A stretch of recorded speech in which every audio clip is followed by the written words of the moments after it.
Assalamu alaikum Gökbörү ормандары. Assalamu alaikum жылкы сүйүүчүлөр. Кандайсыңар? Ден соолуктар жакшыбы? Мынакей достор, өзүңүздөр көрүп тургандай, Кудай буйруса, эртең 9-10 апрель күндөрү Ош областынын райондор аралык чемпионаты өтмөкчү. Мындайча айтканда, өтмө кубок.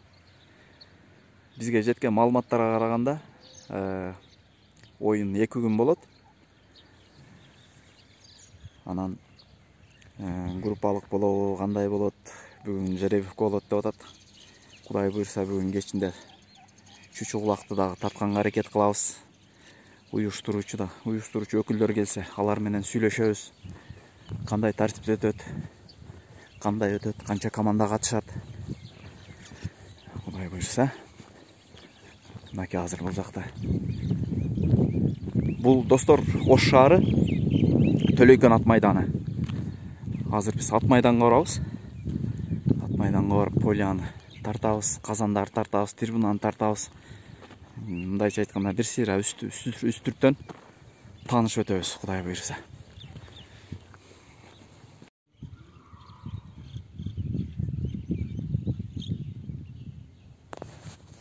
Колунун жатышын карагылачы. Күн чубакта. Мынакей достор, ипподром ат майданы, Төлөйкөн ат майданы, но ипподромдун жалпы көрүнүшү. Бул жакта трибуна, бул жакта оюн талаазы.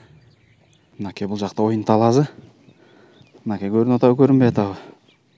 Жакшы көрүнбөй калыптыр, могу ауттун линияларын жаңыртып койсо деле болчу да экен. Бул жак трибуна менен могу чийиндин, даже трибунага чейин эмес, ошо трибунанын бер жагында турган темир тосмого чейин аралыгы бир 10-15 метрдей бар экен. Ушуну дагы бир 10 метр эмес, бир 7-8 метр жылдырып койсо да болчу да экен. Трибунасы өтө сонун жерде жайгашкан, бийик. Калган жагы жакшы. Мурунку келип, Ош талаасынын ынтымагында келип тартканда, могу столболор гана тоскоол болгон бир аз. Калганы жакшы. Мынакей бул жерде азыр өзүңүздөр көрүп тургандай Тайгазан. Бул бир Тайгазан Ошко келген. Бул мурун Бишкекте болгон. Резинадан жасалган Тайгазан.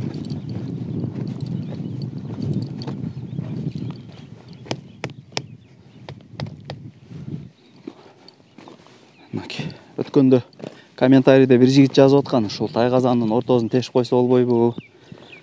Суу агып кете турган кылып депчи. Чын эле ошентип койсо сонун болмок экен.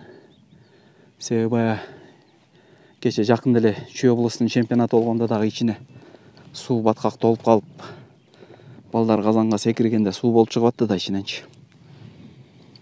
Казан жакшы эле экен. Могул жери бир аз мырыйып калыптыр. Могул жагы дагы бир аз мырыя түшүптүр. Калган жагы жакшы эле экен. Казандар. Ай, могул болгону жерине. Буну эми өздөрү деле билет болуш керек. Кум төшөш керек экен да, жигиттер, көрдүңөрбү? Мына топурак. Бул жамгыр жаза же кар жаза. Ушундай эле аябай катуу баткак болуп калат. Кум төшөп койсо сонун болот. Ушунун үстүнө элечи. Мынакей жекеме-жекен түшө турган жер. Мына бул жакта апилкалар ошол боюнча жатат. Могу болсо чуңкур болуп оюлуп калыптыр. Аттар ортодо тиреше берип. Бу жерде дагы ошондой. Азыр ортосун көрөбүз. Ортосу дагы ошондой болуш керек. Негизи эле жигиттер, ипподром өтө сонун жерде жайгашкан. Трибуна жагы дагы, баардык жагы жакшы болгону кум төшөп койсо эле эми жылдан жылга жакшырат го Кудай буюрса. Бул боюнча турбайт го. Мыкты жигиттер, агалар көкбөрүгө аралашып салымдарын кошуп келатат. Мынакей бул экинчи ортоңку жекеме-жеке. Бу жерде дагы аттар жекеме-жекеге чыга берип ортону оюп таштаган. Мынакей бул жакта бул жер өзү чуңкур экен. Негизи полянын оюн аянты тегиз болгону жакшы да, баары бирчи. Суу туруп калбайт ортосунда. Мен билгенден ушул Төлөгөн ипподрому ушул ат майдан Урюин жагынан алып келгенде дагы түз да. Себеби булит салганда оң тарабына дагы, сол тарабына дагы сала берет да. Себеби эки тарабы бирдей да. Бир жагы ылдыйыш же жогору эмес да. Мынакей бул тараптын жекеме-жеке түшчү жери. Мына көрдүңөрбү, мына аплика. Бул жерде дагы оюлуп калган. Эми бул оюлганда эч нерсе болбойт. Болгону баягы аттар түртүшө берип оюп салган да. Мынакей экинчи казанды көрөбүз азыр.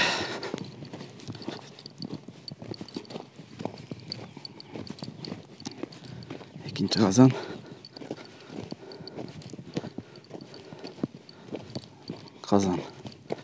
Негизи казандар бүтүн эле экен, жигиттер. Андай деле катуу ремонт кыла турган, оңдоп түзөй турган жери деле жок экен. Болгону моундай болуп кичине мырыйып калыптыр. Аябай деле мына коптуу деле жери жок. Мына бул жагы дагы бир аз мырыйыптыр, калган жагы жакшы эле. Могул жагын ушундай катуу салгылашуу болгон окшойт. Ушул тарабы аябай чуңкур болуп калыптыр. Могул тарабы жакшы экен. Ушул тараптан келип салсаңар ат оңой болот. Бийик. Жакын 20-30 сантиметр бийик болуп калыптыр биягы. Ошо, мынакей достор. Оюн аянты менен тааныштык. Кудай буйрса азыр трибуна тарапка чыгабыз азыр. Трибуна тарапка чыгып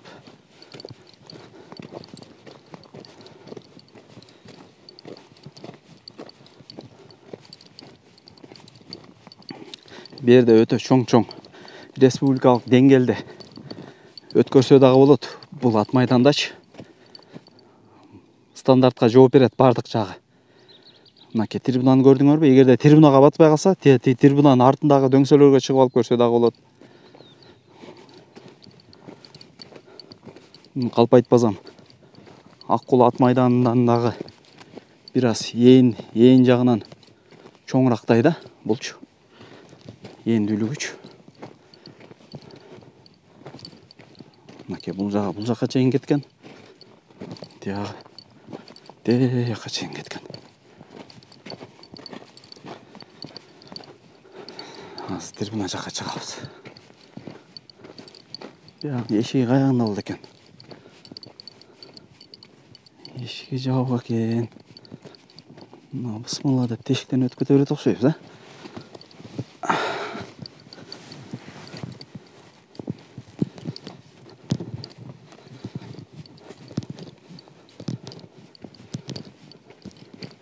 Мынакей бул жакта дагы бир топ место жатат да. Бул жер эми макул, баягы парад, сараат аркы берки үчүнчү. Бул жер макул. Бирок тиги поляны дагы бир 6-7 метр бери жылдырса болчу да экен да. Канчалык трибунага жакын болсо ошончо жакшы көрүнөт да.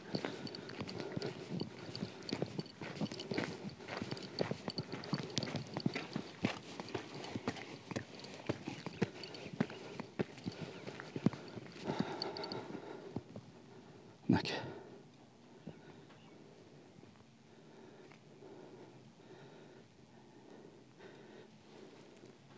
Ат адамдын канаты. Тиякта жазылып турат, биякта эр оюну көкбөрү деп жазылып турат. Эрендер деген жагы өчүп калган окшойт.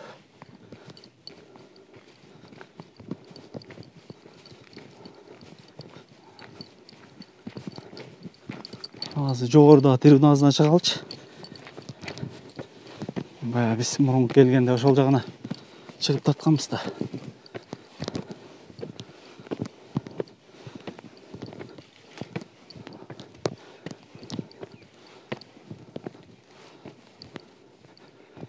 Мынакей бул жер элдер отуруп көрчү жер. Эң бийик жер ушул. Мынакей көрүңөр достор, таамай көрүнөт. Сонун көрүнөт. Азыр үстүнө чыгабыз. Üstüne çıga албайт экенбиз. Бул жагын бекитип коюптур. Тиягынан көрөлүчү. Тиягынан чыга алабызбы, чыга албайбызбы?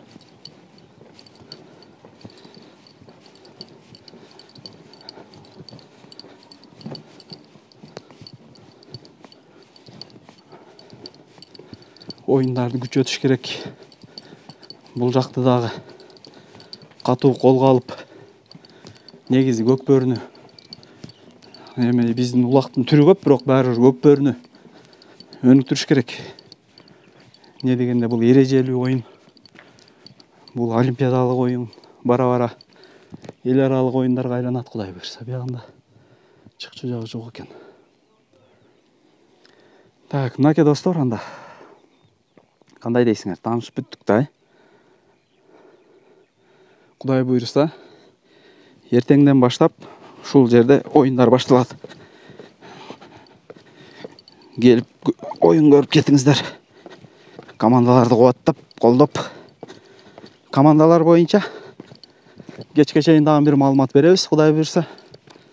Бүгүн саат 5-те Шүчү кулак деп атат. Канча команда катышат, кандай тартип менен өтөт, баарын кечинде көрүү. Кечке жуук, Кудай буйрса баары так болот.